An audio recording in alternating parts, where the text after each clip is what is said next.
a snow day today. A snow day? It's a storm up here. Oh, wow. We haven't had any snow yet here. Yeah. We had snow early in the season, but it's now back to its usual scheduled programming, gray and rainy, which we will have for a while. Welcome, everybody. Solid Ground live stream, January 23rd. It's 1/23/23 today. Kind of a cool day. It is. Yeah. Yeah. Jody, you want to introduce Solid Ground for us? Yes, I do want to introduce Solid Ground. So Solid Ground is a peer support community for anyone concerned about the imposition of critical social justice, that's woke, and or COVID mandates in their workplace, university, school, or community. We offer weekly online peer support groups in which members share ideas, thoughts, and support for how to navigate the impact of these ideologies and answer the question, where do we go from here? You can join one of our groups for only $5 a month. To find out how to join, please visit our website at solidgroundsupport.com. And I want to make a special note here that Solid Ground does not provide psychotherapy or legal advice, and nothing we do should be construed as such. Very good. Thank you. And we are, well, I don't know if we've ever done, did we do a round of introductions the first time we did one of these? No, and we should, right? Yeah, I think maybe so. Oh, maybe we did the first time, but I feel like we should do it. Do a little intro and a check-in every time. Yeah. Right. Well, who wants to start? Okay, I'll start. I'm Leslie, and I live in the Pacific Northwest. I'm from Texas originally. I have 4 children. My background is I worked as a photographer for many years and in the medical field, and decided to go into counseling as a career change for myself, and found that to be fraught with a lot more complexity than I thought it was going to be. So I came across the so-called woke ideology and in a big way.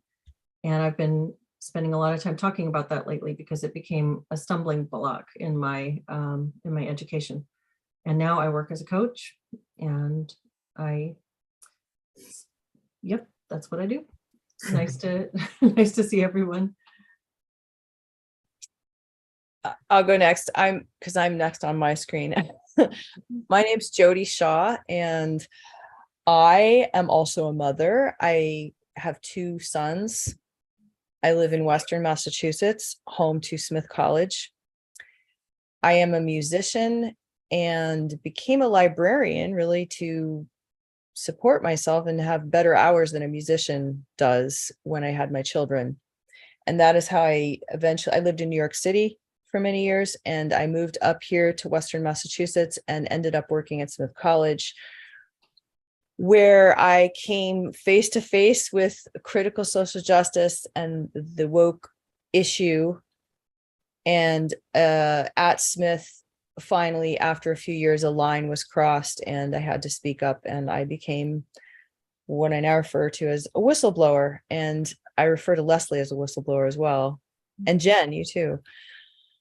And so now I am navigating life after the whistle fades.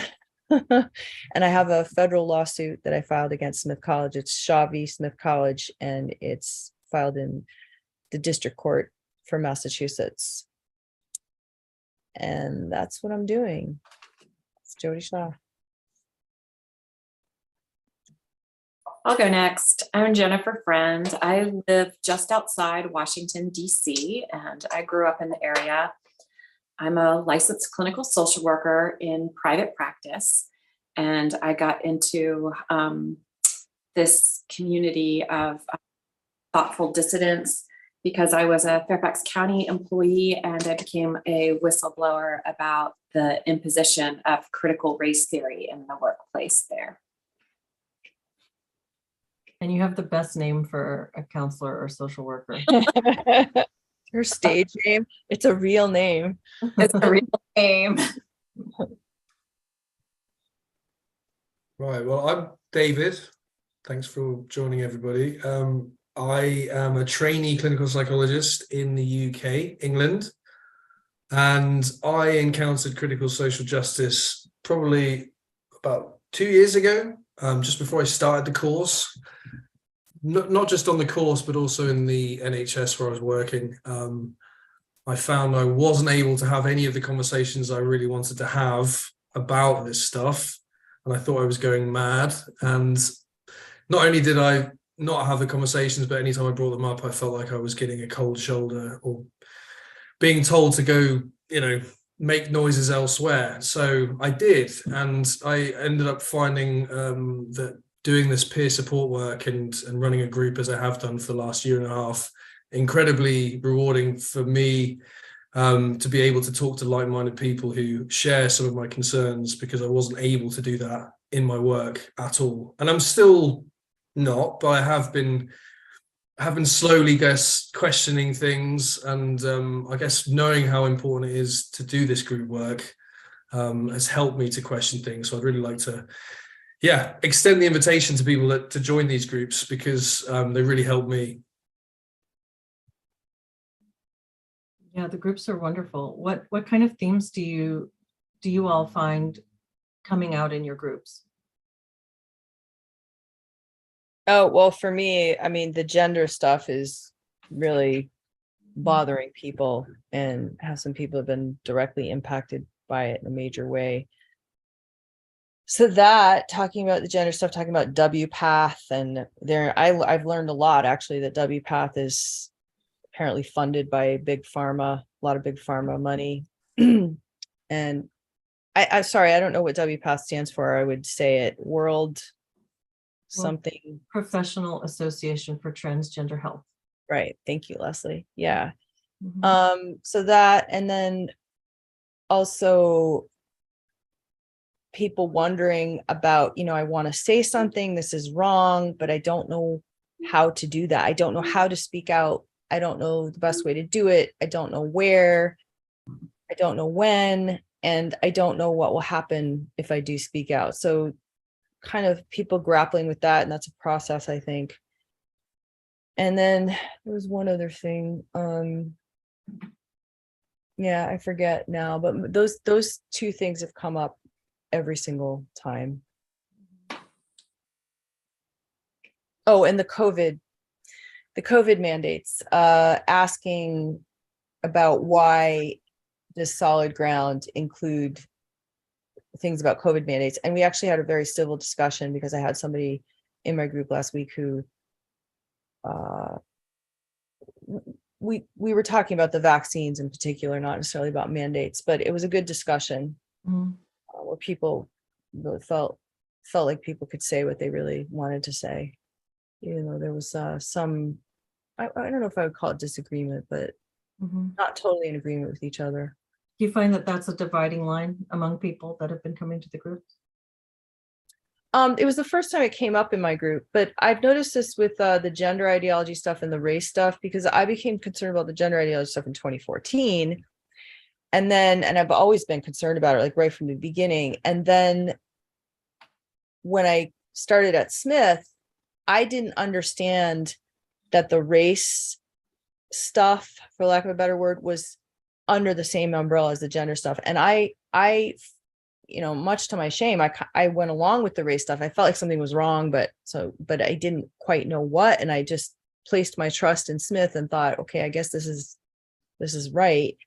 And I didn't see, and I see other people as well. Like sometimes I'll talk to people who are like fighting against this gender authoritarianism, but are totally on board with the woke, the race stuff, and vice versa. Mhm. And so I think it takes a while to see that they're under the same umbrella. And it took me a while to see that as well with the COVID stuff, actually. So I kind of think, at risk of sounding like a jerk, like, oh, it's developmental and you will come to see it. It does, to me, it feels very much under the same umbrella of authoritarianism, Mhm. wrongly wrongly imposed in the name of public health. And for woke, it's like, for the greater good, you must sacrifice for the greater good. And it's like the woke stuff, you must sacrifice, you must confess to certain things and identify a certain way for the greater good. It's the same thing with the COVID stuff. You must inject this largely unproven substance into your body for the greater good. Like it's a very similar rhetoric. So I see them as being very similar, but I do see that divide a lot with the COVID and the woke, and also within woke with the gender and the race. It's interesting. Something they all seem to share is this, that there's an orthodox way of seeing things according to a mainstream narrative, that there are severe social consequences for questioning, where other things can be questioned and we can have dialogue and reasonable people can come to different positions on these issues. We're seeing that treated, they're all treated the same way. There's one way to think, and the main narrative will call you out and call you names. You'll be a racist, you'll be a transphobe, you'll be an anti-vaxxer, you'll be something untouchable if you dare to question these things and try to engage in thoughtful conversation around them. So yeah, I see a lot of similarity. Yeah, that's interesting, because there have been people who've questioned like even the measles vaccine and the mumps vaccine for a long time. And I can't say they were like, that's part of the mainstream, but they weren't, I don't recall them being punished in this way. So why is this vaccine's like, why is this so fraught? Yeah, and something that's such a new technology too, to come right out the gate without being able to have a thoughtful discussion. Yeah, it does have the same kind of flavor as the critical social justice stuff does. yeah, there's a lot of similarities, I think. I kind of feel it's got something to do with the fact that you become responsible for harming other people. That feels kind of like the thing that clings on to the vaccine thing, which is that you have a responsibility, otherwise you are going to be harmful to other people. And you hear that about ideas and speech as well, don't you? By even uttering certain things, you are being harmful. So it's I feel like that's the thing that shuts down. I guess maybe that's just a trend in authoritarianism generally, but it's definitely the guilt complex of putting responsibility on people for harming others. It's the same collectivism. Yeah. Yeah, and I agree. It's all it all has that same spirit of authoritarianism. There was a teacher who I think it was in Virginia, who was fired from teaching because he said that he was not going to use the pronouns of a trans child in class, but he said, I will call this person by their chosen name, which is a name opposite to their biological sex. He said, I'll do that, and I just won't use any pronouns. But the school said, no, you must use the pronouns, which is so interesting because it's this insistence on actually controlling what other people think. And say, right, your speech. Yeah. What they say, but also what they think, really, because he just won't use any pronouns for refer to the student, but it's like, no, you have to articulate it. And that to me is really chilling. Yeah, it's a whole nother step, because it's not just saying don't say something that's going to harm and offend someone, or harm, quote, but like that, I'm not going to use the pronouns that would bother this person. I won't do that. I won't say the hurtful thing. That's not good enough. You must go a step further and actually use this language to talk about this person or talk to this person. Yeah, you can't even abstain, basically. That was the line that was crossed for me at Smith. That was the final, like, when I had to do something, because when I abstained from discussing my race at work at a mandatory meeting, that was when I was told I was, that was a sign of white fragility, and I was humiliated in front of my colleagues. And that's when I realized, holy shit, like I can't even just be silent. I have to speak the words, and we all know what words those are. It's a script. Yeah. Yeah, speaking of words, so that is a really good segue into the thing that I wanted to, I was hoping we could talk about today. A couple of weeks ago, Stanford released their, what was it called? Harmful language guidelines, harmful language guide. And they have since had to pull this from their website, apparently, because they had such a backlash, which is good. I think that, I mean, I'm glad people are calling this out. But other schools are doing similar things. University of Washington did this last year and released an inclusive language guide for IT, which seeks to problematize a whole host of words based on ableist, racist, gendered language. So the sorts of things that come up on these things are just pretty shocking. So we were talking about that, and I feel like it's straight out of 1984. Like, one of the examples from the UW language guide is the word see, S-E-E, which is deemed ableist. And so we're not supposed to use the word see because that could be offensive to people who can't see. What page is that on, Leslie? Let's see. It's in the Let's see. UW guide, and did you find that? You go to itconnect.uw.edu, and then you can go to list of problematic words, and then they have a grid, like a matrix. And so it'll say on the left-hand side, it'll say the problem words. Mm-hmm. And then the box next to that has suggested alternatives.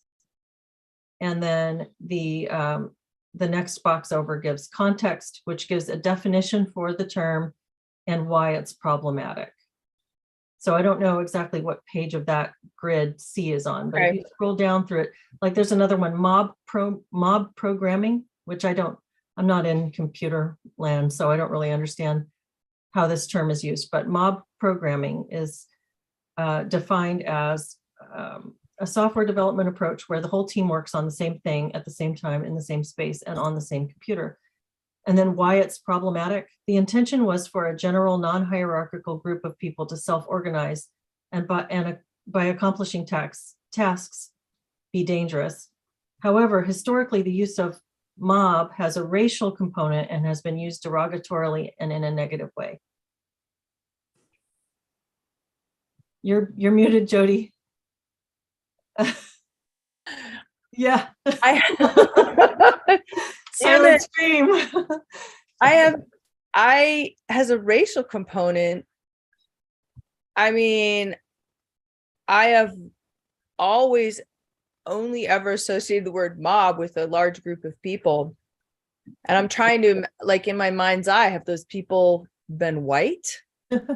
Maybe. I mean, I guess maybe that's my white privilege showing. But I've never, what does that mean? I mean, that you could say that any word that has anything to do with people has a racial component, right? Anything.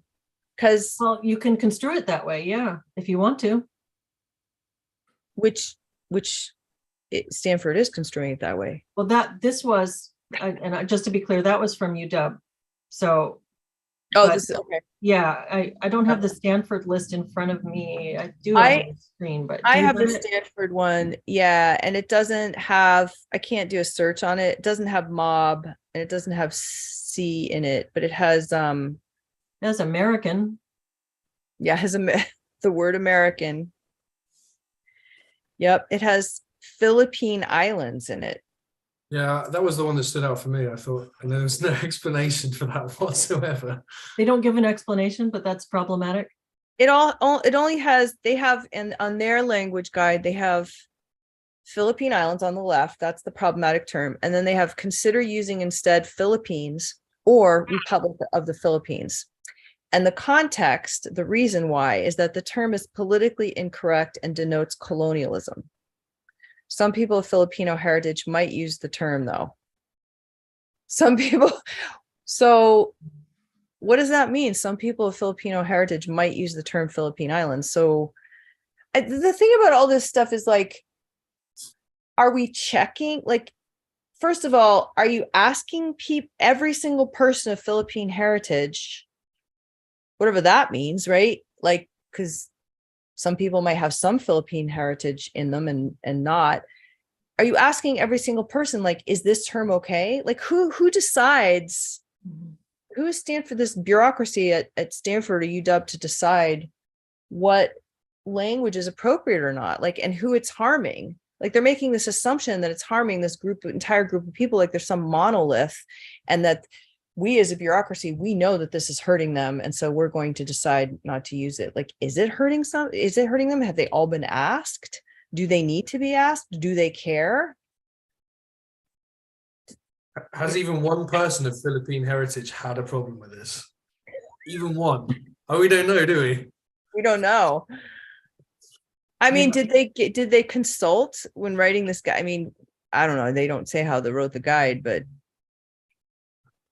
wow. I mean, the mob bit. I know we're switching websites a bit, but the UW one, they didn't explain anything about why the connotation's there for mob, does it? So there's no showing the workings here, is there? Well, let me see.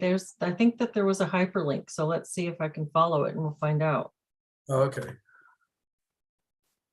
But yeah, Jody, what you're saying, oh, there has been a critical error on this website.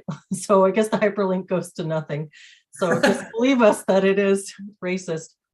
Are you talking about the Stanford one? No, the University of Washington one where they talk about mobs being racialized language.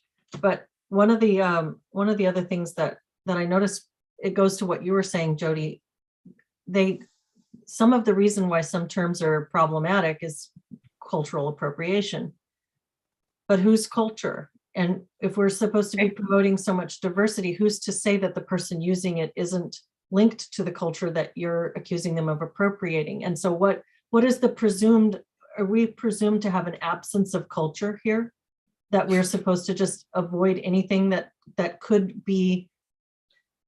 hearken to cultural traditions of any society ever? And it feels like that's what we're doing. We're sterilizing language and removing anything that has historical context or value. Yes, I agree. We're sterilizing it. We're also making it really hard to just have a normal conversation with each other. Mhm. Like, we're so afraid we're going to say the wrong thing or something might be deemed offensive. Mhm.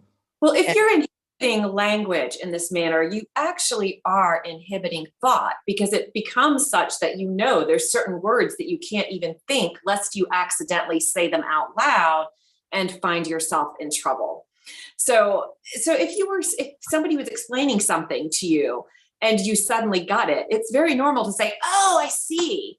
Well, now you can't say that. So that slows up your thinking process and you feel self-conscious in front of the person. And if you feel self-conscious, you feel disconnected from the person. So it's breaking down human connection. And I imagine they want you to say something instead like, "Oh, I understand." Well, how's saying you understand not ableist towards intellectually disabled people who might have difficulty understanding certain things? You just get to the point where there's nothing you can say that's safe. Right. Or people that can't stand, right? They're in a wheelchair. People that are under, they're shorter, so they're under. Like, Mhm. you can really go to Yeah. town with all this. Yes. It's so true. You can endlessly look for problems. I mean, the potential for parody is fantastic, but the problem is that as soon as you turn it into parody, they're going to turn it into reality because it's that close. It's like, what is real here? Yep. How about some other ones? Some other good ones here. Do you have the Stanford list up? I have the Stanford one, yeah. So I have some let's do some gender, but they have theirs categorized by, gender-based colonialism. So let's see. We have balls to the wall. You know that saying? What is that saying? It's like balls to the wall, like I'm gonna go for it. Going kinda. all in, yeah. Yeah. Like tilt. Right. Yeah. So now consider instead using accelerate efforts. That's not poetic. Excellent. Balls to the wall, like gets the job done. It's kind of like expletives, like fuck, like it's a phrase that like balls to the wall. It's like, it's not just like what it's saying. It's poetic. You have an image and it rhymes and it's just like, it's the way the words sound together. Accelerate efforts. It sounds Wow. like a computer. No, Yeah, accelerate efforts. Poetry and destroy good writing. Yeah, Yes. agreed. Yes. Mhm. So instead, the context is the reason we're not to use balls to the wall. Can we guess? It's gendered language. Yeah. It's gender language and it attributes personality traits to anatomy. Mm. Isn't that what gender ideology does? Like Yeah. I like to play, I am a girl of 3 years old and I like to play with trucks. Ooh, you might be a boy. Yeah. Isn't that attributing personality trait? Like, well, maybe not to anatomy. Yeah, it is. Because so therefore you need to change your anatomy, Yeah. match with your Mhm. personality traits. That feels Mm. like Oh, that feels like a Yeah. contradiction. That's interesting. that's a Yeah. Gender contradiction. stereotyping, which is what the gender ideology does quite a bit of, gender stereotyping. Yes, it does. We Yeah. also have there's a lot of balls stuff in here, a lot of balls, like ballsy, have the balls to he. He, the word he. Yeah, he as a you should instead use the person's name or they. Do not refer to somebody as he. Oh, Like I see. They David- have she on there too. Yeah, and they have she. David, we're not going to refer to you as he. We're going to use they. Unless you know the person unless you know the person you're addressing uses he as their pronoun, it is better to use they or ask the person which pronouns they use. Well, look, I object to somebody assuming my pronoun and using they. Okay, that's also contradictory. We're not supposed to use somebody's pronouns. Well, isn't they a pronoun? So if you're using it, you're assuming that they're they. Like, isn't they a pronoun for non-binary people? If you said they, would someone go, yeah, I am looking a bit masculine today, or something like that? Or you would know, would they automatically make them go, oh, I look a bit, what's the word? Non-gendered today, or something. Androgynous. It's just Yeah. another androgynous, that's the word, thank you. That goes with this obsession that also, again, you're causing harm if you misgender somebody, even by accident, they're going to be harmed. I was just in New York City, wearing my classic outfit, and this guy, I was in a bodega and the guy was like, is that it, sir? Like, I had a coffee. Is that all you're having, sir? And then I was like, yeah. And he's like, oh, I'm sorry. Like, no problem. Like, it's not a big deal. Like, that's not about me. Like, somebody mistook my gender. Like, it's not a big deal. And then I know what the argument is. The argument on the other side is, oh, well, but you have the privilege of being cis, so therefore it's not as offensive to you if somebody misgenders you. There are lots of trans people who don't care, and I've spoken to them, so I know if somebody misgenders them, they're just happy to have transition. Like, transition has helped them, and they're not concerned about what other people are thinking. That's I could go on. I don't want to dominate, sorry. No, that's yeah, there's a lot to talk about there. I know this is crazy. Well, crazy is probably one of the words. Let's see. Yeah, I think crazy is. Sure. I also saw a phrase that was hold down the fort. What's wrong with that one? So hold down the fort. Apparently this phrase stems from settlers and soldiers resisting savages when on the warpath. Just because of the use of the word fort. It's just because it's got fort in it. So it's offensive to indigenous people. Because apparently we'd only use that when we were destroying the lives of indigenous savages or something.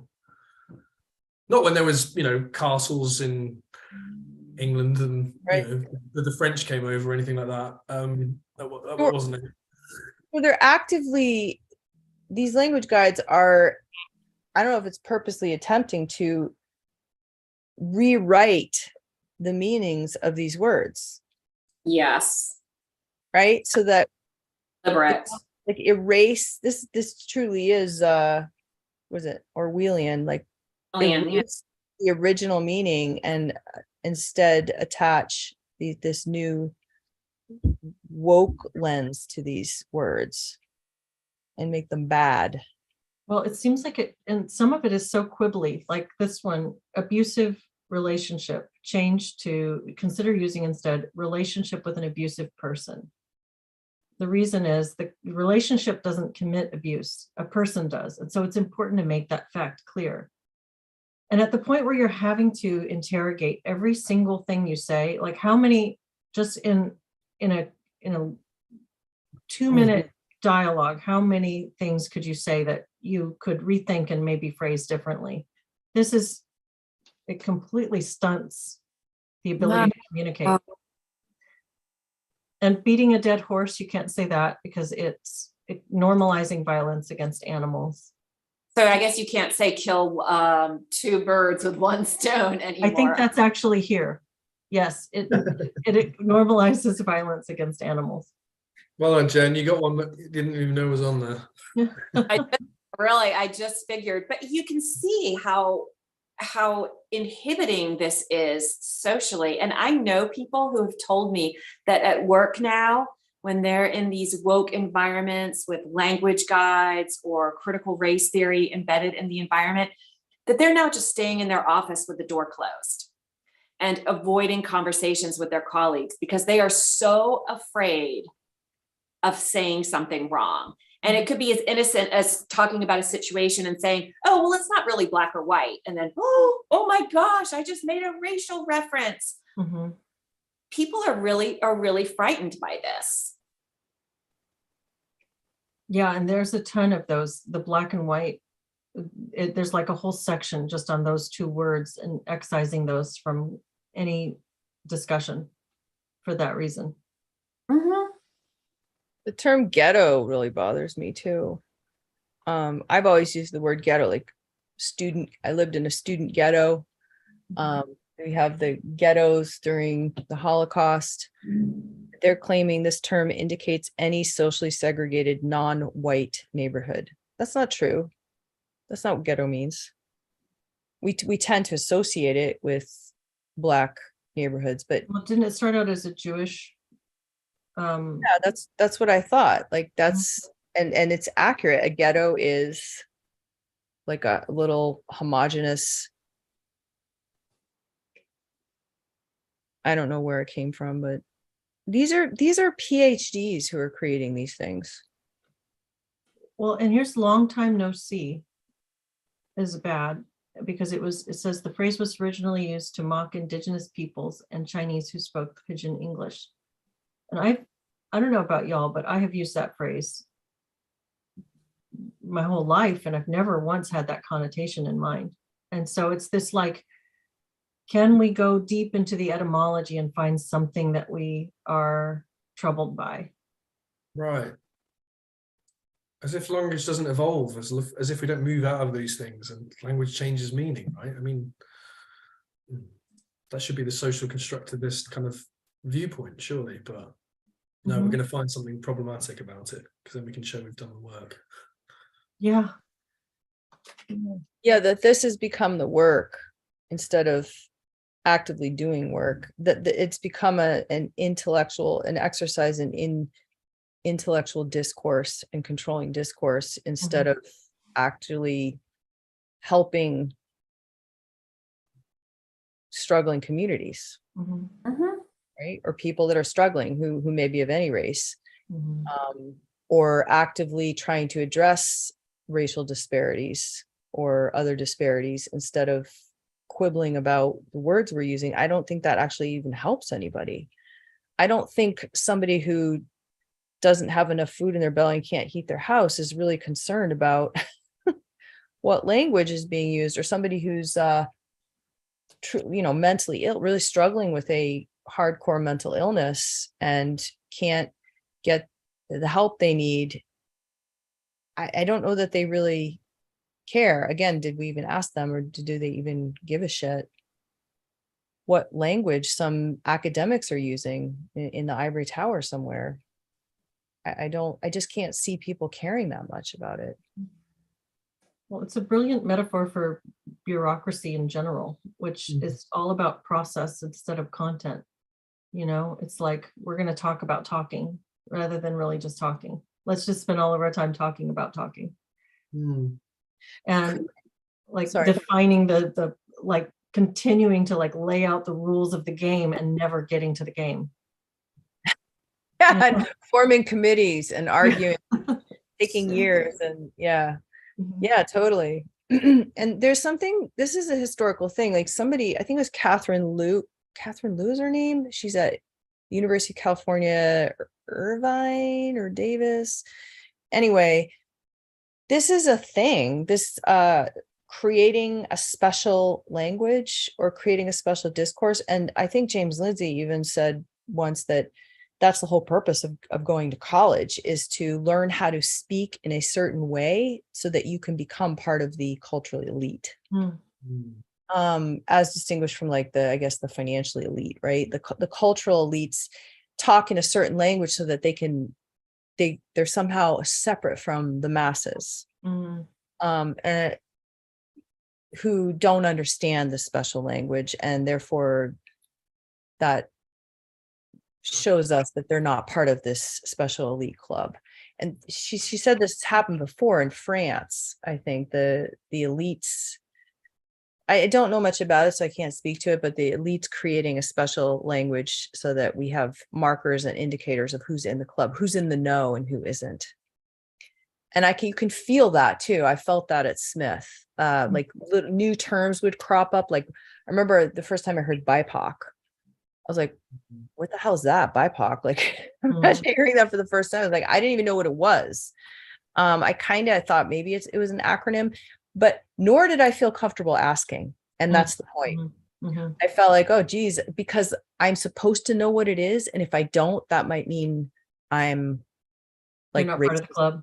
Out. Yeah. And also that I'm somehow guilty of not being part of the club, that I'm guilty of being racist for not understanding or knowing what that is. And that's how this works, I think. And it makes it very hard to argue against a movement or an ideology which has its own special language, and you need to know the language to even be able to counter it. If you don't even understand the language they're using, it's very hard to make a stand against it. Jen, you look really thoughtful, like you're chewing on something. You know, I read this article. I wish I could remember the name of it and the author, because it was so interesting. And I read this must have been almost 10 years ago. And this guy was writing about how he said, basically like cultural elites, financial elites create all of these social rules and then impose them downwards, impose them on the working class, knowing full well that is absolutely impossible for them because they're not in that environment to keep up with it. So they're always going to be falling short in terms of that. And it becomes this sort of way of, like you were saying, Jody, sort of distinguishing them from this elite and making them look sort of like, rubes, making them ignorant because they're not in the know of this ever-changing revolving door of phrases and words that are acceptable. It's a way to maintain power, and it's a false way, I think, and an ineffective way, because as a student of culture, my take on culture is that it's usually and language, it's usually bottoms up. It's like, if you think about slang and how language evolves, it's really a street kind of thing. It doesn't, I mean, we can argue like this woke stuff came from the academy, but it's not natural. If it's not natural, then it's probably not going to work. Like if you have to impose it and you have punishment if you don't do X, Y, and Z, it's language is it's like a living, breathing thing on its own, and something that happens organically and naturally. And if you have to force it, it's usually not going to take. That's not how language or culture works. It's not a top-down endeavor.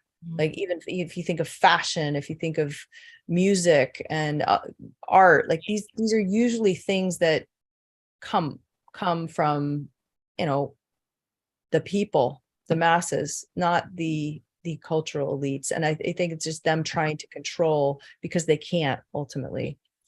But is that still the case, or do we now have culture by committee? Because it seems like in our current world where everybody's so plugged into screens and we've got so much programming going on, we really do have quite, I mean, Yeah. I never thought I would live in a world where we have a career called influencer. But we do, you Yeah. know?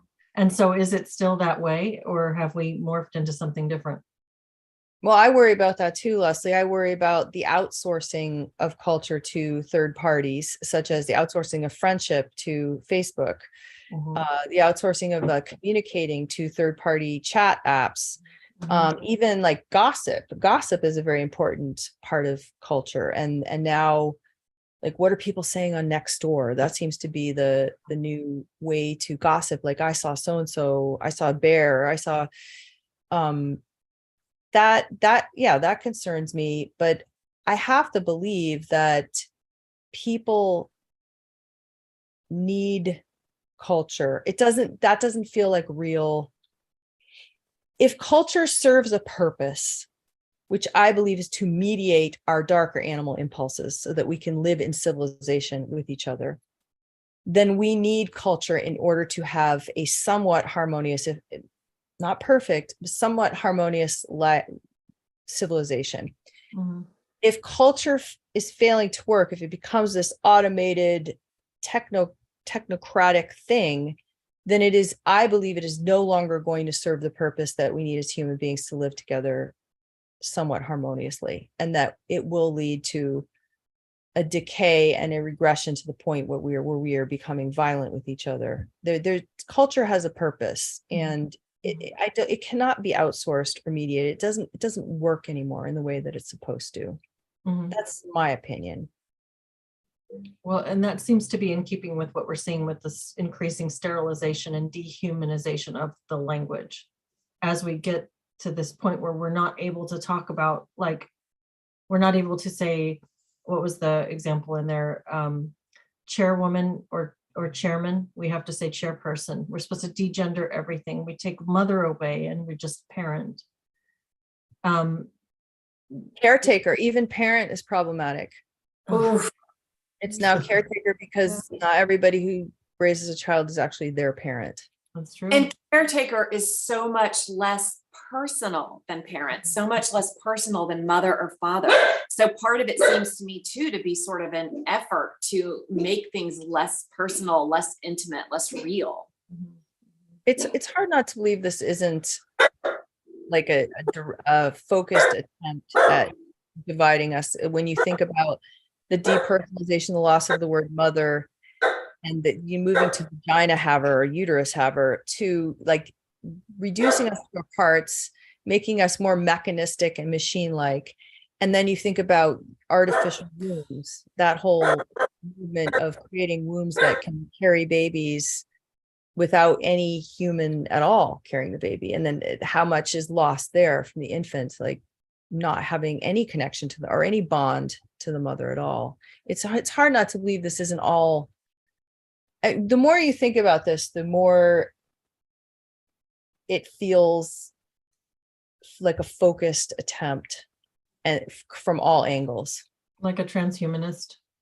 Yes. Yeah. There you Yeah. Yes, transhumanist. Mhm. Yes. Yeah, and speaking of words, so we've got the list of words that are problematic and we shouldn't use, and this seems like it you could endlessly add to this list. But I found NPR is promoting certain words now. We're supposed to expect to see these words more in 2023. So it's here's the language not to use, and here's the language we want you to start using. And I just found this last night. One buzzword concept is elite directed growth. So this is like your bit on that you were just talking about with where does culture come from? Does it come from the people, or does it come from something top down? So elite directed growth is one of the words they're wanting to promote. Solastalgia is another one, and this is a neologism that is a combination of the word for comfort and the word for pain. And it is a specific kind of existential distress caused by environmental change. And so this ties into the climate change agenda. So we're going to see people now, or I guess we can maybe expect, if these are the thought leaders, that we're going to start seeing this peppered throughout, or they'd like to promote this kind of language. And there were like 0-dose children, which is like now this big problem is people who don't have their children vaccinated. So now we're supposed to see these as like these little disease spreaders, these 0-dose people. And lacking zero dose. Yes, yeah, it's a reframe of all of these concepts and a continued focus on the same topics that you know, as we see, the elite driven, right? The top down, what are we supposed to be talking about? And how are we supposed to be talking about it?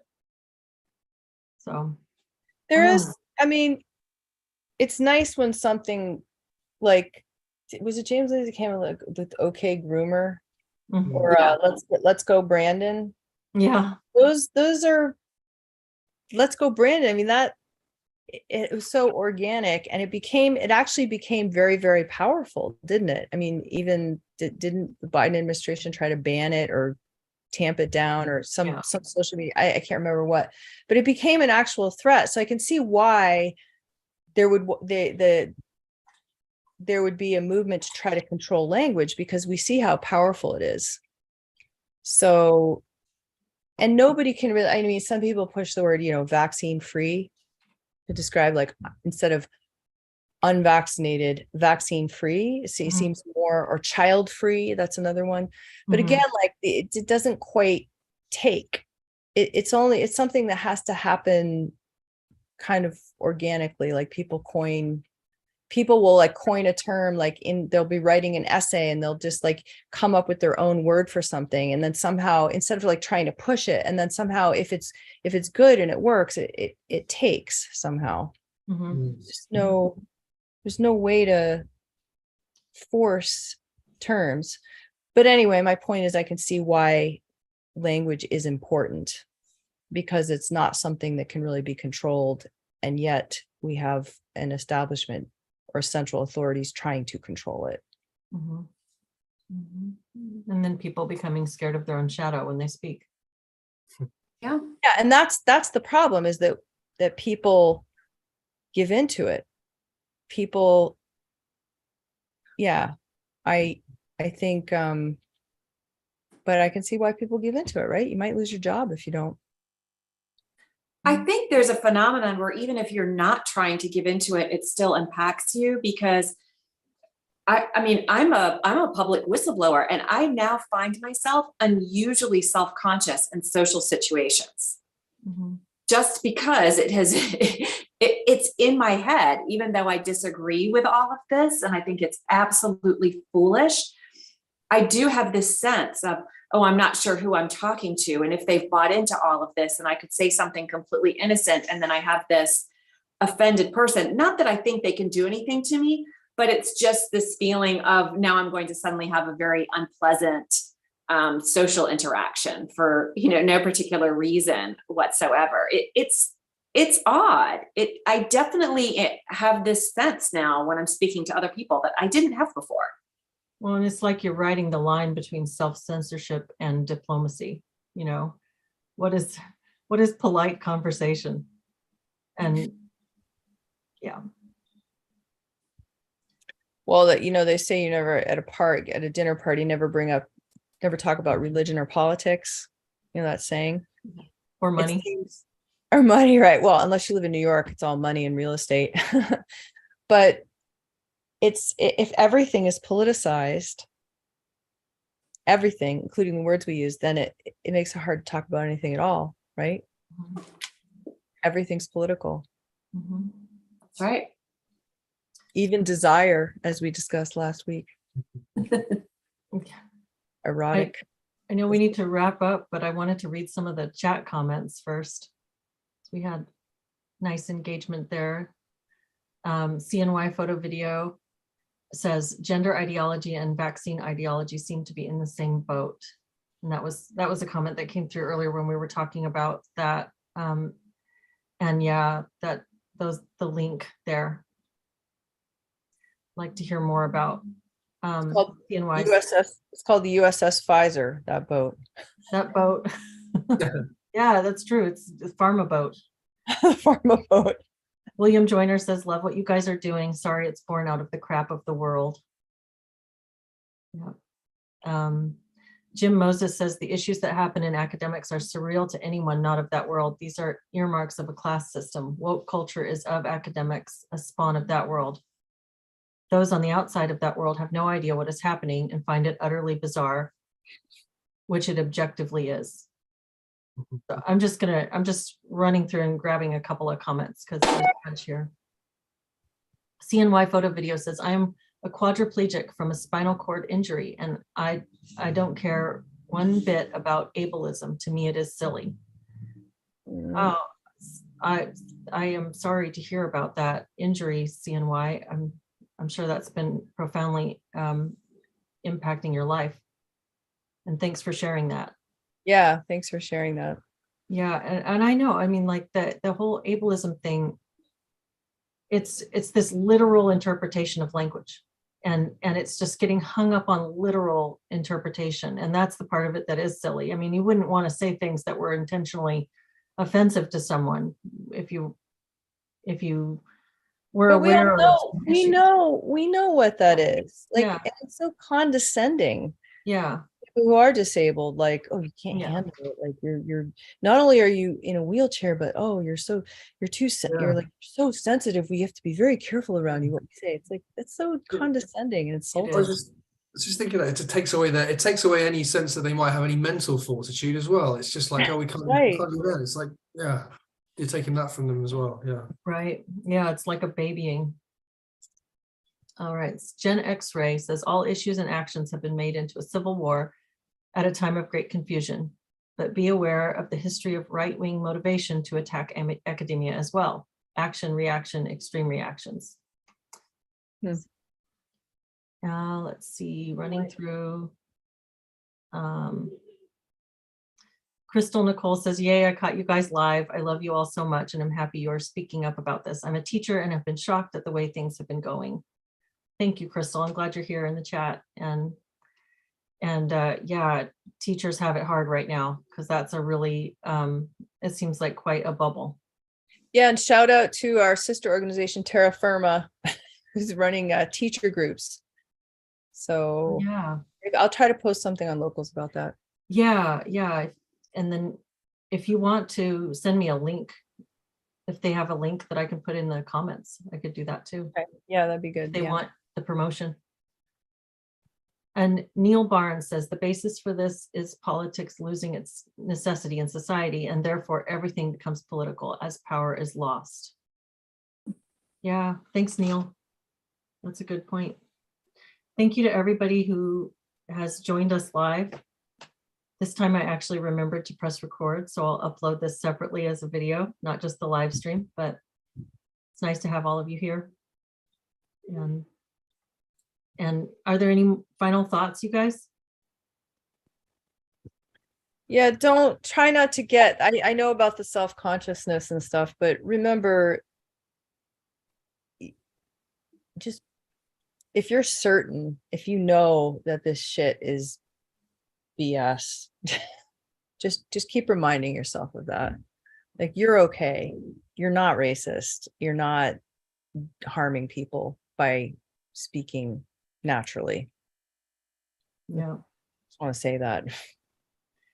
I think we should also try to like disincentivize those people that kind of call things out sometimes just in throwaway conversations. Like I had a throwaway conversation the other day. I was trying to remember what the term was for sort of an Irish folk song. And I think I called it a sea shanty. And because I was with an Irish person, somebody else in the group went, "Is that racist?" And even looked at her and she went, I don't care. And then it was like, and I felt like going, you know what? You should feel a little bit embarrassed now that you're throwing that word around in this social situation And you don't realize that when you do that, you make everyone feel a little bit rigid, you know? Right. You make everyone feel a little bit on edge. Ugh, why has that been brought up?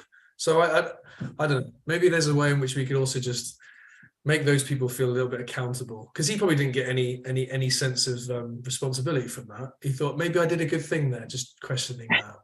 I think we should make jokes about it. That's how to relieve. That's what culture Yeah. does.